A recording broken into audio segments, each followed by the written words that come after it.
Hello guys, good morning.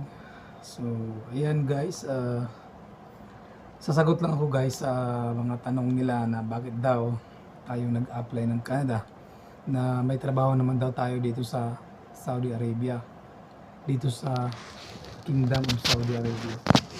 So, sabi ko naman, simple lang sagot ko sa tanong na yan kasi simple, 'di ba, ang Canada is first world country yan.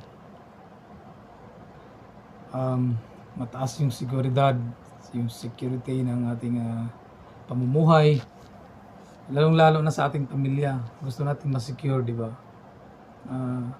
Saka top priority ko yung aking mga anak. Gusto ko rin na sila ma-secure at ligtas. Hindi